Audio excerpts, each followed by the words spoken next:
ចាជំរាបសួរបងប្អូនទាំងអស់គ្នាថ្ងៃនេះខ្ញុំទទួលបានខមមិនមួយដែលគាត់និយាយថាដាក់កងក្នុងស្បូនធ្វើឲ្យមហារីកស្បូនអញ្ចឹងខ្ញុំចង់និយាយថាកងក្នុងស្បូននៅស្រុកយើងនេះជាប្រភេទកងដែលមិនមានជាតិអរម៉ូនទេវាកំណើតបាន10ឆ្នាំ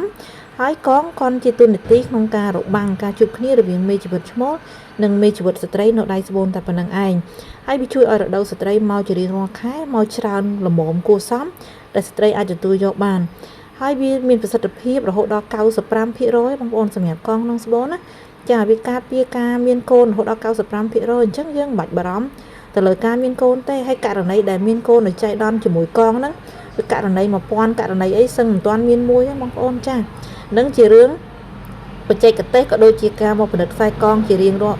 ទៀងទាត់ជារៀងរាល់មួយឆ្នាំម្ដងទេហ្នឹងយើងត្រូវមកផលិតឆ្លើយសំណួរគាត់ថាមហារីកស្បូនអញ្ចឹងខ្ញុំសួរទៅវិញថាអ្នកដែលមានជំងឺមហារីកហ្នឹងគឺគាត់សិតតែដាក់កងស្បូនទាំងអស់គ្នាឬក៏មិនឬក៏អ្នកខ្លះមិនដែលឆ្លងកាត់ពជាកំណើតផងក៏គាត់អាចមានជំងឺនឹងដែរអញ្ចឹងយើង